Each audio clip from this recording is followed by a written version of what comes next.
মানুষ স্বার্থপর বস, যারে তুমি সব থেকে বেশি বিশ্বাস করবে, দেখবে যে তোমার প্রয়োজনের সময় তাকে কোথাও খুঁজে পাওয়া যাচ্ছে না, সে গায়েব হয়ে গেছে। এই একটা জিনিস অনেক ইম্পর্টেন্ট বস, কারণ আমাদের অনেকের মধ্যেই ওই একা চলার সাহসটা নাই, আমরা একা থাকতে পারি না। আজকে আমি তোমাকে বলবো যে কিভাবে তুমি একা থাকা শিখবে, কিভাবে তুমি তোমার স্বপ্নগুলোর জন্য একাই লড়ে যাবে। আমাদের সবার মধ্যে এরকম চিন্তা ভাবনা থাকে যে কেউ বললে আমি অমুক কাজটা শুরু করব, কেউ আমার উপর ট্রাস্ট করলে আমার কনফিডেন্স বাড়বে, অথবা কেউ আমার পাশে থাকলে আমি একটা রিস্ক নিতে পারবো। কিন্তু বস, এগুলো সব অজুহাত। তোমাকে এটা খুব সুন্দরভাবে মাথায় ঢুকায় নিতে হবে, তুমি একটা কাজ শুরু করার আগে কখনো সাপোর্ট পাবে না। মানুষ তোমাকে সাপোর্ট করবে তুমি যখন ওই কাজটা থেকে সাকসেসফুল হবা তখন। সো এইটা চিন্তা করা একদম অনর্থক যে শুরু থেকে আমি কারো সাপোর্ট পাবো। আমরা সবাই লাইফে কন্ট্রোল চাই, আমরা চাই যে একটা সিচুয়েশন আমার কন্ট্রোলে থাকুক, অমুক মানুষটা আমার কন্ট্রোলে থাকুক। কিন্তু আমরা যখন ওই কন্ট্রোলটা পাই না, তখন আমরা ব্যাড বাস খাওয়া শুরু করি, তখন আমাদের মনের মধ্যে একটা অশান্তি শুরু হয়ে যায়। সো তোমার ইমোশনাল এনার্জিটা তুমি তার পিছে ইউজ করো যেটাতে তোমার কন্ট্রোল আছে। সবকিছুতে কখনোই তোমার কন্ট্রোল থাকবে না। তুমি কখন ঘুমাবা এটার উপর তোমার কন্ট্রোল আছে, তুমি কখন ফোন হাতাবা এটার উপর তোমার কন্ট্রোল আছে, তুমি কখন কাজ করবে এটার উপর তোমার কন্ট্রোল আছে। সো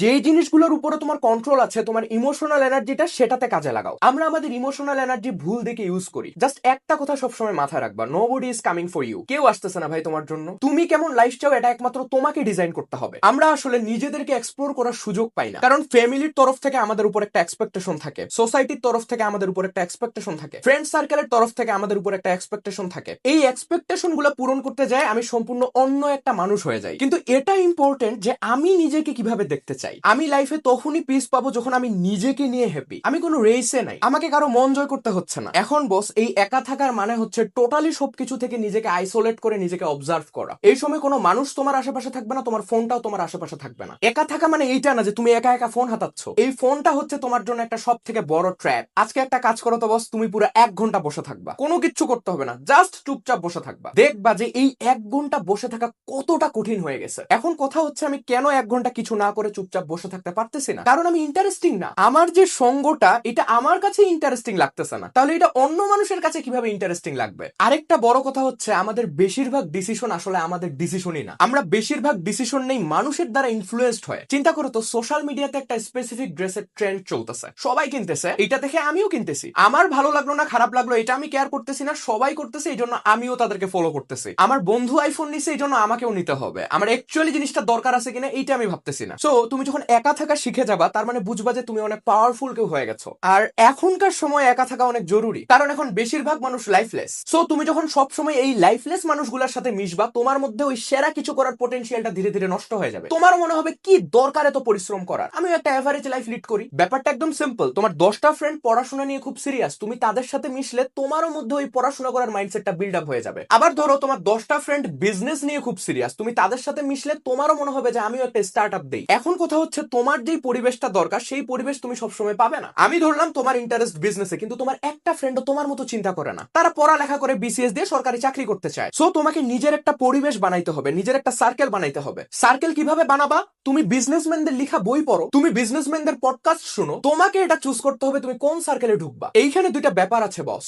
লোনলিনেস মানে হলো তোমার লাইফে কিছু মিসিং, তার মানে তোমার লাইফটা ফুলফিলড না। আর সলিটিউড মানে হলো তুমি যে একা, এটাতে তোমার কোনো প্যারাই নেই, তুমি একাই কিং। তাই তুমি যে সিচুয়েশনেই থাকো না কেন, তুমি নিজেকে 3টা কোশ্চেন আস্ক করবা। নাম্বার 1, আমি কি এই লাইফটাই চাই? তার মানে এখন তুমি যে লাইফটা লিড করতেছো, তুমি কি নিজেকে এমন ভাবেই দেখতে চাও আগামী 5 বছর? নাম্বার 2, আমি কাদেরকে ফলো করতেছি? এটা খুব ইম্পর্টেন্ট বস। যেই মানুষগুলোর কথা তুমি প্রতিদিন শুনতেছো, যেই মানুষগুলোর সাথে তুমি প্রতিদিন চলতেছো, তারাই তোমাকে ইনফ্লুয়েন্স করবে একটা বেটার মানুষ হইতে। আবার ধরো তুমি ফেসবুক ইনস্টাগ্রামে অশ্লীল কিছু মডেলদেরকে ফলো করে রাখছো, ওরা তোমাকে হেল্প করবে হাত মারতে। তো আমি যখন বলতেছি যে তোমার পরিবেশটা পাল্টাইতে হবে, এখানে সব থেকে গুরুত্বপূর্ণ হচ্ছে তোমার অনলাইন কমিউনিটি। কাদেরকে ফলো করতেছো, কাদেরকে দেখতেছো, কি শিখতেছো তাদের থেকে। 3 নাম্বার কোশ্চেনটা খুব ইম্পর্টেন্ট, আমি কি নিজের জন্য বাঁচতেছি নাকি অন্য কারোর জন্য বাঁচতেছি? আমরা বেশিরভাগ মানুষ অন্য কারোর লাইফ লিড করি। বাবা মা চাই এই জন্য আমি ডাক্তার হব, অমুকে চাই এজন্য আমি তমুক হব, এরকম একটা মাইন্ডসেট আমাদের অনেকের মধ্যেই আছে। তুমি কি চাও এটা সব থেকে গুরুত্বপূর্ণ। আরেকটা ব্যাপার হচ্ছে আমরা আসলে নিজেদেরকে ঠিকভাবে এক্সপ্লোর করার সুযোগই পাই না। আমাদের 2টা ভার্সন আছে বস, একটা সোশ্যাল ভার্সন, একটা রিয়েল ভার্সন। সোশ্যাল ভার্সন কোনটা? তুমি তোমার ফ্রেন্ডদের সাথে কিরকম, তুমি তোমার ফ্যামিলির সাথে কিরকম, তুমি সোশ্যাল মিডিয়াতে কিরকম।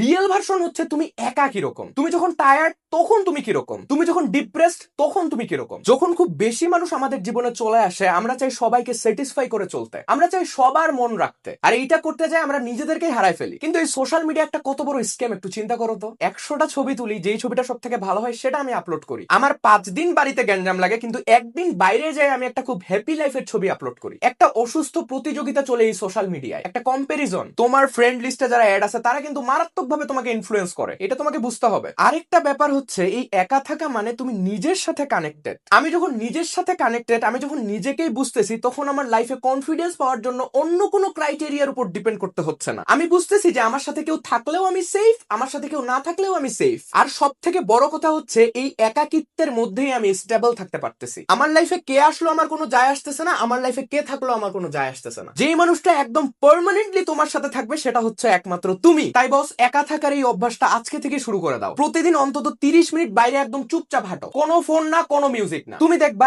এই টাইমেই তোমার মাথায় সব মারাত্মক আইডিয়া গুলো আসতেছে। দেখো বস, আমাদের সব থেকে বড় যুদ্ধটা হচ্ছে নিজেদের বিরুদ্ধে যুদ্ধ, আমাদের ওভার থিঙ্কিং গুলার বিরুদ্ধে যুদ্ধ। তুমি একটা কাজ করবে ভাবতেছো, কিন্তু তোমার মাথায় 10টা নেগেটিভ চিন্তা আসতেছে। এইটাই ওভার থিঙ্কিং। এই একটা ব্যাপার ঠিকভাবে হ্যান্ডেল করতে না পারলে তুমি কখনোই জীবনে আগাবে না। দেখা যাবে যে তুমি এক জায়গায় আটকে আছো। আমরা ভাবি যে আমাদের যখন মুড আসবে তখন আমরা একটা কাজ শুরু করব। আমরা ভাবি হয়তো কালকে মুড আসবে, হয়তো অমুক 1 তারিখ থেকে মুড আসবে। এখানে মুড আসার কোনো ব্যাপার নেই। তুমি কাজ শুরু করে দাও, এমনি কাজ করার মুড চলে আসবে। আর নিজের টাফেস্ট টাইমে একা থেকে নিজেকে পুশ করো। ধরো আজকে তোমার খুব ডিপ্রেসড লাগতেছে, কিচ্ছু ভালো লাগতেছে না, তবু তুমি উঠে টেবিলে বসে 5টা মিনিট কাজ করো। এই সিঙ্গেল জিনিসটাই তোমার কনফিডেন্স মারাত্মক লেভেলে বাড়াই দিবে। আজকে শরীরটা অনেক খারাপ তোমার, আজকে তুমি অনেক অসুস্থ, তবু উঠে একটু জিমে যাও। আমরা যখন খুব কঠিন সিচুয়েশনে নিজেদেরকে পুশ করা শুরু করি, আমাদের আইডেন্টিটি শিফট হওয়া শুরু হয়। আমরা নতুন ভাবে নিজেদেরকে জানি, আমাদের উইক ভার্সনটা নষ্ট হওয়া শুরু করে, আমরা একটা স্ট্রং মানুষ হইতে পারি। আরেকটা ব্যাপার হচ্ছে বস, তুমি যখন অন্যদের থেকে আলাদা কিছু একটা শুরু করবা, দেখবা কেউ তোমাকে বিলিভ করতেছে না। তোমার সামনে হয়তো তারা তোমাকে বলবে যে হ্যাঁ মামা আছি, কোনো প্যারাই নাই, কিন্তু অ্যাকচুয়ালি কেউ নাই তোমার সাথে।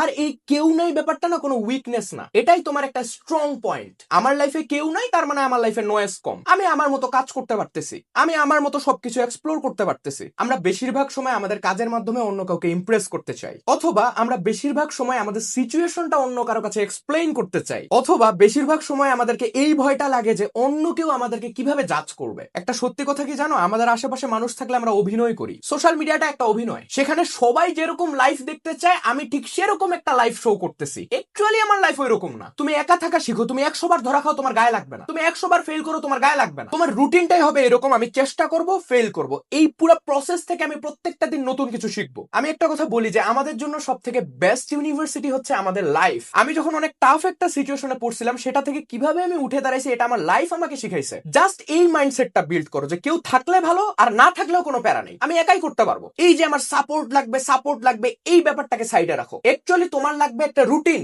তোমার লাগবে একটা সিস্টেম, তোমার লাগবে কনসিস্টেন্সি, দ্যাটস অল। আর একা থাকতে পারার সব থেকে বড় ওয়ে হচ্ছে বিজি হয়ে যাওয়া। এমন ভাবে দিনটা ডিজাইন করো যেন তোমার ডিপ্রেসড হওয়ারই কোনো সময় না থাকে। তোমার জীবনটাকে সেইভাবে সাজাও। তুমি যদি তোমার প্রত্যেকটা দিনকে একটা স্ট্রাকচারের মধ্যে আনতে পারো, এটাই তোমার লাইফ চেঞ্জ করে দিবে। এখন কিভাবে আমি একটা স্ট্রাকচারে আসবো, আমি কোন সময় ঘুম থেকে উঠতেছি, কখন ঘুমাইতে যাচ্ছি, কখন ফোন হাতাচ্ছি, কখন কাজ করতেছি, এই প্রত্যেকটা জিনিস আমাকে ট্র্যাক করতে হবে। জাস্ট মানে মনে হইলো যে আজকে 10টা পর্যন্ত শুয়ে থেকে আমি শুয়ে আছি, এখন মনে হইলো আমার একটু ফোন হাতানো উচিত, আমি ঘন্টার পর ঘন্টা ফোন হাতাচ্ছি, এরকম না। আমাকে একটা স্ট্রাকচারের মধ্যে আসতে হবে এবং বেশিরভাগ দিন সেই স্ট্রাকচারটা ফলো করতে হবে। মাঝে মধ্যে হয়তো একটু ঝামেলা হয়ে যাবে, দ্যাটস গুড, বাট বেশিরভাগ সময় যেন আমি সেটার সাথে স্ট্রিক্ট থাকতে পারি।